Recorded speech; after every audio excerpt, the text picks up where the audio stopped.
designer clothes. My coat had been stitched twice at the sleeves, and the shoes I wore that day. They weren't new, but they were clean. I walked into the Evermont community branch on a Monday morning, just intending to withdraw $200. Not for myself, but for Mrs. Marjorie, the widow who lives downstairs. She had just lost her beloved dog and was struggling to afford her heart medication. She never said anything, but I saw the redness in her eyes when she opened the fridge, and all that was left was an expired carton of milk. The bank lobby felt cold and too pristine, like everything had been polished just enough to make people with less feel like they didn't belong. I stood at the service counter, clutching my old canvas wallet as the sound of high heels echoed behind me. Sharp, rhythmic, like a warning bell. Well, look who it is. Our hometown hero, here to make a withdrawal. I turned. That voice. I'd know it even with my eyes closed. Vanessa Donovan, my half-sister on my mother's side, now the branch manager of Evermont. She stood 3 steps away, arms crossed, wearing a crisp white suit and her brown hair curled to perfection. I simply said, "I'm here to withdraw some cash. I have something to take care of." Vanessa smirked, glancing over my plain clothes like they spoke louder than I ever could. This bank serves customers, not strangers dropping by for pocket change. She said it loudly enough for the entire lobby to hear. A couple standing near the teller window turned their heads. A young receptionist behind the front desk looked uncomfortable. No one said a word. They just stared at me like I was a glitch in their well-oiled machine. I tightened my grip on my bag strap. "I'm not begging, I have an account here." Vanessa stepped closer, leaning down as if she were sharing something kind, but every word sliced through like a blade wrapped in velvet. "Rachel, we're family. You should know better. Don't humiliate yourself in front of strangers." I took a deep breath. My throat tightened. But I had learned long ago, cruel words dissolve faster when you don't give them oxygen. I turned away, said nothing, didn't look back. As I pushed through the heavy glass door, the cold wind slapped my face like a wake-up call. I paused for a few seconds in front of the glass, seeing my reflection, head held high, eyes steady. I didn't cry. I had run out of tears for people who never truly saw me as family. They had no idea who I was now. No one here did. All they saw was an old coat, a worn wallet, and assumed I came to beg. But I at once built a system that this very bank was now begging to partner with. They had signed the agreement never knowing the co-founder was standing right in front of them today, posing as someone unworthy of service. I walked home, past streets glazed with melting ice and scattered dead leaves. My footsteps were silent, but my mind wasn't. I replayed every word she said, every condescending glance. And then one single sentence surfaced in my mind with perfect clarity. "They will remember me, but not in the way they expect." Back at my small apartment, I made a cup of ginger tea and powered on my old laptop. The screen blinked with a familiar string of numbers, the authentication chain I had created 4 years ago. I typed it in without a tremble, because I was ready. I remember the look my stepfather, Mr. Charles, gave me when I was 19, an expression that blended pity with contempt. He sat at the walnut dining table sipping his coffee slowly and said in front of everyone, "This girl in finance? She can't even remember a phone number." My mother didn't defend me. She just looked at me, then changed the subject to the baked pasta dish. As for Vanessa, already done with her MBA, she gave a soft chuckle and shrugged, as if not wanting to embarrass me, but her eyes held more satisfaction than anyone else's. I once told them I wanted to go into fintech, a field barely emerging on the East Coast. They laughed in my face. My uncle Noah, my mother's younger brother, even bet I'd end up selling insurance within 3 months. I never came back, not once. I started at the very bottom, making coffee for a software development team in Pittsburgh. No one knew I had studied information systems at a community college and had to drop out because I couldn't afford tuition. No one cared that I slept in a friend's basement, under a blanket with holes surrounded by damp walls. But I could take it. I knew what I needed, time and the right to observe in silence. 3 years later, I had become one of the most trusted system engineers on the team, in charge of internal security for a pilot blockchain platform. I didn't post pictures on social media. No one knew who I was outside the private network, and I liked it that way. My real name gradually disappeared from all public documentation. I used the alias E. Ward, a combination of my grandfather's middle name and the name of a bird I once rescued in Karen's backyard. The only neighbor who ever treated me like a normal human being. When the first product launched, I was a co-owner of the source code, but I didn't hold the shares under my name. I placed them under a shell company, Cedar Loop Ventures, registered in Delaware, and moved the money into a private trust located in Nebraska. I didn't do it all alone. I met Marco, a legal and financial expert, at a closed-door conference in Denver. He noticed my handwriting in a notebook, handed me his business card, and didn't ask a single question. Later, he became my partner, the one who helped me build a multi-layered legal structure so complex it would take anyone 6 months to trace the origin of funds if they didn't have internal access. We called it SnowTrace, an investment system programmed to respond to market shifts using 3-tiered logic, cash flow analysis, manipulation detection, and AI-based reaction models. Subtle, precise, no one needed to know who was behind it. By the time I turned 32, SnowTrace managed over $700 million in investment assets, spread across 12 countries. Every transaction was encrypted at a military-grade level. There were no press features, no interviews, no CEO portraits. I existed under a carefully designed fog because I knew if I ever needed to step forward, it would be my choice, not anyone else's demand. Vanessa? She had no idea that the bank branch she'd been managing since last year was one of the 3 institutions SnowTrace had selected for its liquidity trial operations. She personally signed the asset handling contract for Hillcrest Holdings, an anonymous name I created, registered in Utah. I once considered telling her, a call, an email, but then I realized, waiting for the right moment to show up, that was the most devastating move of all. The way she called me a beggar in front of those customers, it was perfect, like a careless sketch smeared by its own arrogance when the color bleeds. That night, I opened the internal dashboard, line after line of data loaded, deposits, withdrawal triggers, settlement windows, and right beside it, the admin panel for the Evermont branch, where Vanessa Donovan's name sat on the list of mid-tier personnel. I clicked open the tab labeled Internal Override Rights. I didn't press anything yet. I just stared at the words on the screen. Because I knew. When I disappeared from the family, they thought I had given up. At exactly 9:43 on Wednesday morning, I stepped out of a charcoal gray Lincoln, neatly parked in front of Evermont Bank's 8th Avenue branch. My sunglasses slid down the bridge of my nose as I looked up at the familiar building, the same place that once called me a beggar, now waiting to receive me in a completely different role. I wore a tailored dark suit, my hair tied low, not a single piece of jewelry except for a classic citizen watch. In my hand was a soft black leather bag, inside it a thin folder with a triple encrypted QR code. This wasn't a visit to withdraw $200. This was to reclaim the truth they had once rejected. Inside, the bank still smelled of polished wood and artificial mint.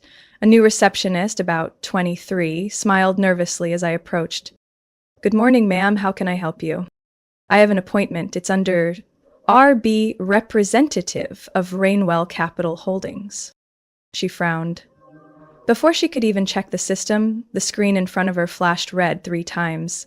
A private priority alert code. She stammered, "I'm sorry, I have to call the manager." Lauren Donovan appeared just 20 seconds later. Hair softly curled, berry-toned lipstick, a rehearsed smile. But when her eyes met mine, a wave of shock swept across her face like the first cold wind of winter. "Rachel, did you say Rainwell Holdings?" I didn't respond. I simply held out the folder. Lauren reached for it, clearly about to say something when the QR code was scanned by the system behind the reception desk. A single ping sounded. The entire system paused for 4 minutes for administrator-level verification. Doors locked, all transactions froze. And the young associate rushed over to Lauren. Biz Lauren, the system says there's a withdrawal request of over $900 million from Rainwell's trust account. The verification code, it's real. Lauren turned pale. She stared at me, speechless. For the first time in her life, with no insult to hurl. What's going on? I kept my voice calm, my gaze steady. I'm simply doing what any client has the right to do. Withdraw their funds. The only difference is, this isn't spare change. Lauren glanced at the associate's screen. A line of text blinked clearly. Rainwell Capital Holdings, Platinum Tier Trust Account. Verified by Rachel E. Bryant. She took a half step back, one hand on the desk to steady herself. No way. I'm the one you once called a beggar. I paused. I'm also the one who deposited over $1.2 billion into the system your branch now runs, without anyone noticing. A senior employee, Raymond, the regional vice president, emerged from the second floor, around 50, with a serious face and purposeful stride. Excuse me, Miss Bryant. We've been notified of a high security request from Rainwell Holdings. Please follow me to the executive conference room. Lauren opened her mouth, but Raymond gently cut in. This matter is above your authority, Lauren. Please refrain from intervening. I walked past Vanessa, Manager Donovan, without a glance. She stood there, frozen, like an ice sculpture beginning to melt. The conference room on the third floor had frosted glass walls and a long, brown, leather-covered table. 2 security staff flanked the door. I placed the folder on the table and entered the second-level authentication code, triggering Evermont Bank's trust freeze protocol, a rare procedure. 12 minutes later, 3 of the 5 regional directors joined by video call. I kept it short. I'm the person behind Rainwell Capital Holdings. Over the past 6 years, your bank has handled more than $2.8 billion from my system, mostly routed through the branch managed by Lauren Donovan. I'm not here to destroy anything. I'm here to assess transparency and how you treat high-value clients, especially when they appear as ordinary citizens. No one interrupted. They understood I wasn't speaking for effect. I placed a simple request on the table. Either the bank restructures its practices and keeps Rainwell's contract, or I move the entire fund within 24 hours. No threats, just the natural consequence of an invisible slap delivered 6 years ago. Downstairs, Lauren hadn't moved from the reception desk. Staff whispered, the doors stayed locked. The bank held still for someone they once deemed unworthy of service. At exactly 10:20 a.m., I stepped out of the third-floor conference room, folder signed and secured. The contract between Rainwell Capital Holdings and Evermont Bank would remain blank, but not under Lauren's authority. I walked down the hallway. Through the frosted glass, I saw a group of employees clustered in the lobby. No one spoke loudly, just a hush of glances and indistinct murmurs. One of them whispered into their phone. She's from Rainwell. They call her the audit ghost. I didn't care. I only wanted to see her one last time, on the same terms she once chose to humiliate me. Public, without reason, without remorse. I descended to the main floor, heading straight past the reception desk. No one stopped me. No one dared. Lauren was sitting at the far end of the waiting area, her head down, vacant stare. When she heard my heels stop, she looked up. Her face, once smug and commanding, the woman who ordered her staff not to serve anyone without a VIP account, was now pale, her lipstick smudged, makeup unable to hide the panic in her eyes. She stood, took a hurried step toward me, her voice already crumbling. Rachel, please, let me explain. You're misunderstanding. I met her gaze, steady and firm. Misunderstanding? What did you call me in front of all your customers? Oh, right, beggar. Lauren lifted her hand, then let it fall. I didn't know then. I didn't realize you were... Who? The girl who used to split stale toast with you in Mom's kitchen? Or the one whose scholarship application you tossed on the dining table saying, "Stop dreaming"? Her lips trembled. You have every right to be angry, but please, don't cancel the contract. If you pull the funds, this branch will be flagged for review. You know that. There are people here who had nothing to do with it. I walked slowly toward her. Every step echoed through the space that had once swallowed my voice in silence. When I stood here 3 days ago, I wasn't on your priority client list either. But did you consider the consequences? Lauren wavered. She looked around. Staff were gathering. Some I recognized. They had watched me get humiliated that Monday. Now they were silent. But it wasn't indifference. They were waiting. And then, something I hadn't expected, Lauren dropped to her knees right there in the middle of the lobby. No more image, no more status. She looked up at me, voice shaking. Please, I was wrong. I have a child. If I lose this job, I don't know what I'll do. Rachel, I'm begging you. Not a whisper, not a laugh, just the held breath of an entire room. I looked down at the woman who once pushed me out of my own home. I didn't feel victorious. I didn't feel hurt. Only a single truth settled quietly in my chest like an irreversible conclusion. I spoke, low but crystal clear. I didn't destroy you. You destroyed yourself. For a moment, her eyes widened, like someone had just slapped her. She stammered, I never imagined you'd become this. Exactly. That's why you underestimated me. And that's why you lost everything. I didn't come for revenge. I came to reclaim what you trampled, my worth. I turned around, not waiting for a reply. No employee blocked my path. They stepped aside as if I was something entirely outside the old rulebook they'd always known. The glass doors slid open. Cold air hit my face. I didn't flinch. I didn't hesitate. I didn't look back. 2 days after Laura knelt in the bank lobby, my phone started ringing non-stop. The first call came from my mother.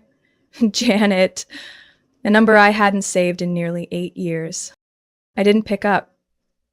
She called again that evening, then early the next morning, and twice more by noon. No voicemails, no emails. But I knew one thing for sure. My mother never calls that many times unless something is behind it. On Friday evening, I received the first text message from Angela, my half-sister, wife of a man named Craig Morrison, once known as North Indiana's real estate genius until he got sued for tax fraud 3 years ago. Angela's text read, How have you been? Heard about you on the financial news. The whole family's surprised. Mom's been talking about you for days. Want to have dinner this weekend? Been too long since a family meal. I miss you. I didn't reply. 5 minutes later, another message came. By the way, Craig just came up with an idea for a lakeside motel chain. Big potential. Even a small investment from you would mean a lot.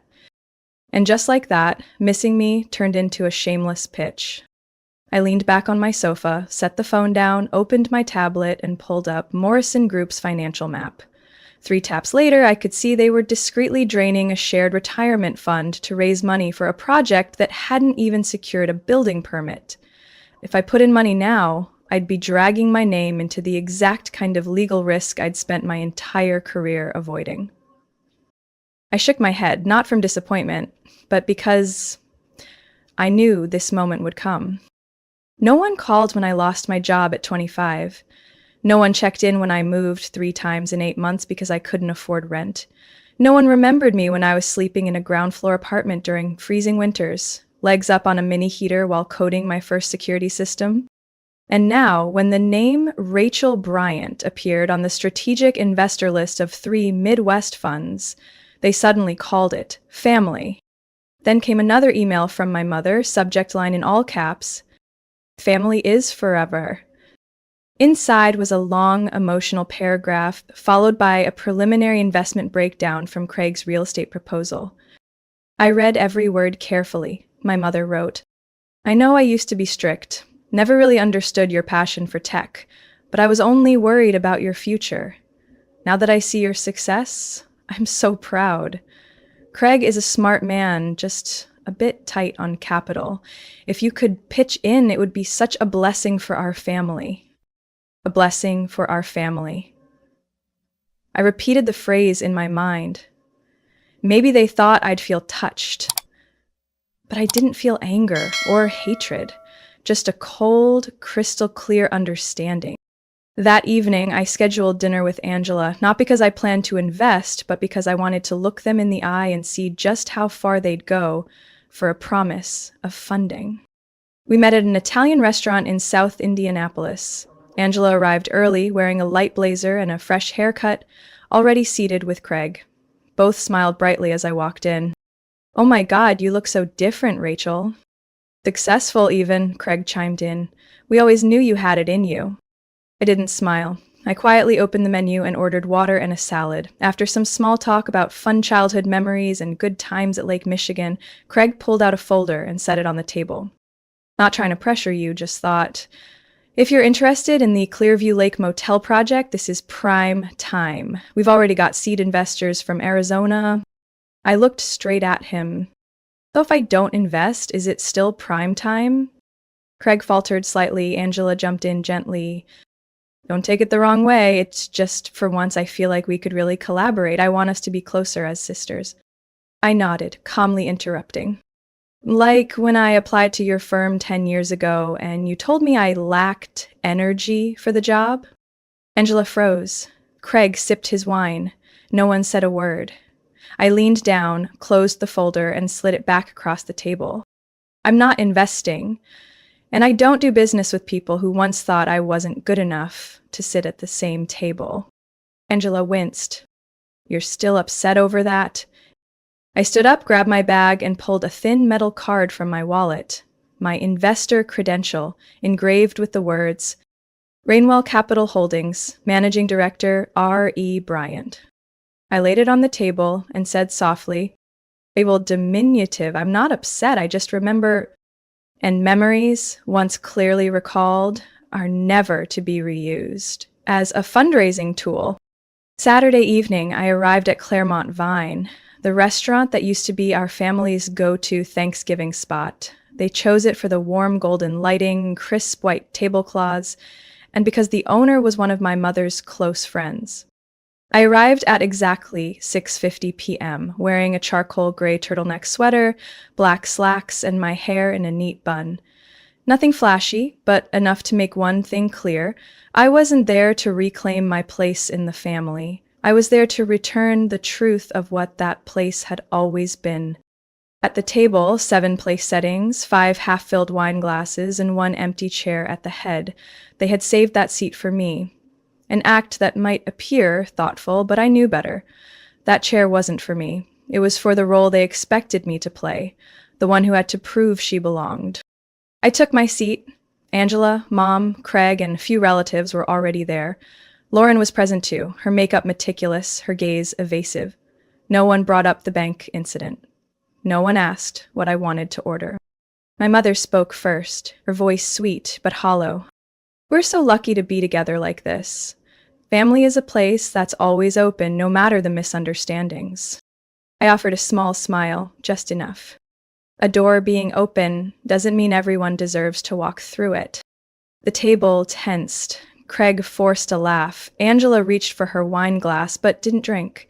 The room's warmth shifted in an instant, turning to lead. I placed my leather bag on the chair beside me and slowly pulled out a slim, brown folder labeled Inheritance, Property, Reassessment of 1998 Will. "Anyone remember Grandpa?" I asked, calmly, without accusation. "He left a farm in Wheeler Township, along with a trust fund in my name." Lauren blinked. Angela sat up straighter. Craig's arm rested on the table, visibly uneasy. "But when I turned 19, Mom told me everything had been redistributed more fairly, that I got nothing, and I believed her." I opened the folder. The first page was a scanned copy of my grandfather Howard E. Bryant's original will, signed in 1998, notarized in Porter County. It read, "I hereby bequeath all land and assets in Wheeler Township to my granddaughter, Rachel E. Bryant, upon her high school graduation." I turned the document toward my mother. "You once told me Grandpa didn't leave anything behind. Then what is this?" Mom froze, her lips tightly pressed. Angela looked down, avoiding my gaze. I flipped to the next page. a 2007 deed transfer showing Angela as the recipient, co-signed by Janet R. Morrison. We signed to transfer the land to Angela 7 months after Grandpa died, and just 3 weeks before I started my first semester at community college. No one said a word. A waiter approached with a pitcher of water. I waved him away. This needed to be heard in full. And I didn't just find this, I also have the sale documents. Angela, you sold that land in 2012 for nearly $1.4 million after subdividing and cleaning up the paperwork. Angela whispered, "You don't understand, Just what?" I cut in, my voice low but firm. "Just assumed I'd never find out?" I pulled out the final page, a private legal investigation confirming the full transfer chain, with a note, reading, "Original beneficiary was illegally excluded. Potential collusion suspected." Silence. Craig swallowed hard. My mother dabbed her forehead with a napkin. Lauren stood up first. She didn't say a word, didn't look at me, didn't apologize. She simply walked out. Next were the Fields. Paternal relatives who once said I lacked financial acumen. One of them muttered vaguely, "Sorry, we have an early morning." Angela clutched Craig's hand as if trying to say something, but in the end, they followed. That left me and my mother. She didn't speak. Neither did I. Finally, I stood, gathered the documents, adjusted my bag. Just before leaving, I said loud enough for every remaining ear to hear, "I'm not here to reclaim the past. I'm here to return the truth everyone tried to bury." And in that still, heavy room, I walked away, leaving behind a family that no longer had the courage to face the very things they once called for the greater good. 1 week after the family dinner that felt more like a funeral, I arrived at the headquarters of the Bryant Morrison Trust Foundation in downtown Indianapolis. The 3-story building once belonged to my grandfather, Howard E. Bryant. He had converted it into the Operations Center for Community Support Projects back in 1995. After his passing, my mother, Janet, and son-in-law Craig took over. But in the nearly 2 decades since, the place had lost all resemblance to his original vision. It had become a stage for self-promotion, run by people who shared my last name but had no understanding of what the word trust truly meant. I entered the main hall. A gleaming gold plaque read, "Bryant Morrison Foundation, serving legacy through compassion." Reading that slogan now felt like hearing someone whisper a lie in broad daylight. I went straight up to the second floor, where the boardroom was waiting. 7 trustees sat at the table. 3 of them family members, the rest independent supervisors hired during my grandfather's era. I placed a slim folder in the center of the table. My voice didn't need to be loud, only clear. Under Clause 7.3 of the Bryant Heritage Recovery Act, I, as the original named beneficiary, formally call for the restructuring of the executive board. All disbursements from the past 6 years will be subject to audit, including those allocated to real estate ventures, resort investments, and internally prioritized scholarships. Dorothy Henson, the oldest independent board member, rested her hands on the table and nodded. "Miss Rachel, we reviewed the documents you submitted last week. The numbers don't lie." "No, they don't," I replied. "But the people who approved them have been lying for far too long." Angela, seated to my right, was stone-faced. Craig wasn't present. He claimed to be on an out-of-state business trip, though I knew better. My legal office had sent a financial investigation notice to his firm that Monday. I opened my tablet and projected it onto the room's TV screen. The spreadsheet appeared. "This is the budget allocation for the STEM Scholarship Development Program for female high school students, approved in 2021. In the past 3 years, only 12% of funds reached actual recipients. The rest?" I tapped the screen. "Redirected to media expenses, gala events, and expanded administrative costs. Translation, family payroll." Angela pressed her lips together. No rebuttal. I turned toward the 2 remaining board members who had been appointed by my mother. Effective today, I am terminating all internally allocated roles. Every executive position not based on qualifications will be reviewed within 30 days. All outsourced contracts, if lacking transparency or tied to family, will be frozen pending investigation. A deep male voice spoke. Jared Olson, who had worked with my grandfather for over a decade. Restructuring family-based systems will cause resistance, right? I'm not fighting family, Mr. Olson. I'm fighting the habit of treating a charitable foundation like a personal wallet with a morality label on it. No one responded. Behind me, the screen now displayed dwindling fund graphs, misdirected cash flow charts, and a list of students rejected from support simply for lacking the right referral. I looked to Dorothy. Starting next week, we'll open recruitment for a new executive director. Publicly listed, merit-based, and subject to an independent financial ethics review. Angela leaned forward, finally speaking. I know you have the right, Rachel, but you don't have to go this far. Mom stayed silent for 10 years, knowing Grandpa left my name on the trust. I cut in. And you stayed silent while signing off on my land. Silence isn't harmless, Angela. Silence is complicity. I stood, closed the folder, and looked around the room. I'm not here to fix reputations. I'm here to restart a legacy, and if anyone feels they don't belong, that door isn't locked. That afternoon at 3 o'clock, the board voted. All restructuring proposals passed with a 6-1 majority. The lone dissenter, unsurprisingly, was Angela. I stepped out onto the third-floor balcony. The March wind was still cold, but my skin no longer recoiled from it.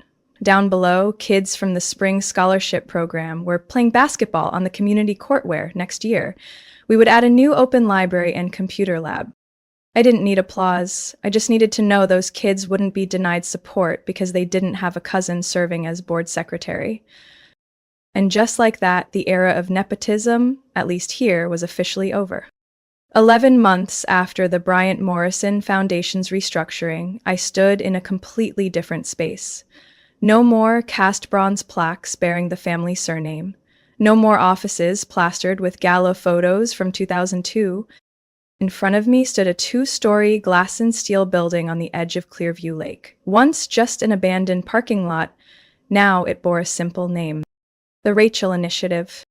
Not because I needed people to remember my name, but because I wanted the girls who had once been overlooked, like I was at 19, to know someone once stood aside to make space for them. This organization doesn't host galas, doesn't send out gold-foiled invitations to investors. We simply maintain a list of high school girls from underserved communities, studying engineering, coding, robotics, or AI. Each of them receives a computer, a mentor, and access to intensive coursework through technical colleges across the state. I wasn't just opening the door for them, I was removing the gate entirely. Inside the main office, just beyond the glass entrance, a raised quote on the wall reads, "Pulled from my grandfather's journal," which I found in the decaying wooden cabin beside the old Wheeler farm. Goodness isn't measured by reputation, it's measured by the opportunities you leave behind.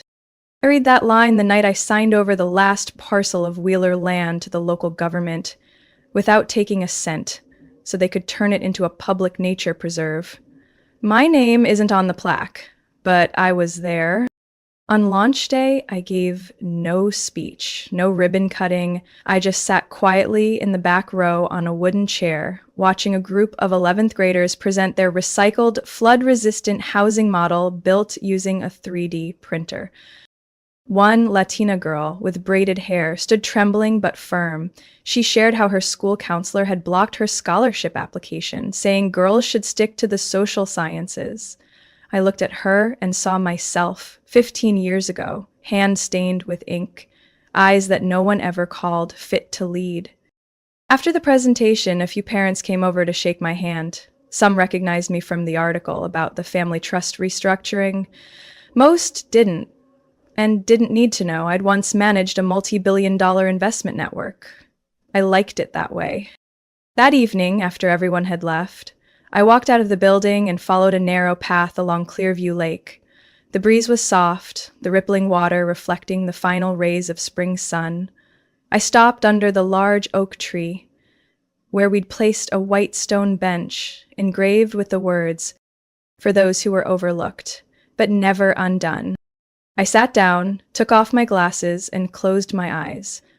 No luxury car parked nearby, no power badge hanging from my neck, just birdsong and the smell of damp earth. I thought of my mother. She no longer called. The charity fund investigation had forced her to withdraw from all community boards.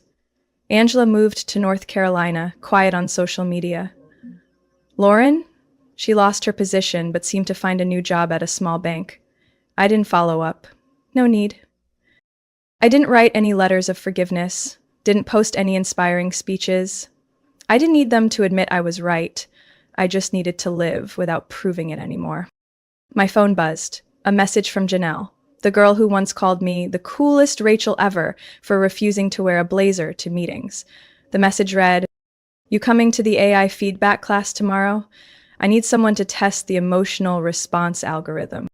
I laughed, no hesitation. Of course, save me a seat. I stood up, brushed off my sweater, and walked toward the small campus in the distance. The late afternoon light filtered through the trees, casting my shadow longer than usual. But I no longer felt small.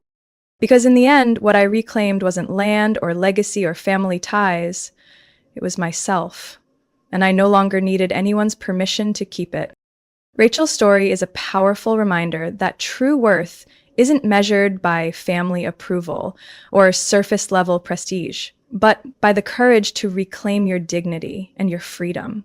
In a world still full of favoritism and prejudice, her journey shows us that sometimes the deepest form of revenge isn't retaliation, but rebuilding with your own two hands and never letting anyone take away your right to choose your life. What would you have done in Rachel's place? Would you forgive or keep your distance? Share your thoughts in the comments below, and don't forget to follow our channel for more powerful, real-life stories about family, betrayal, and the strength to rise above it all.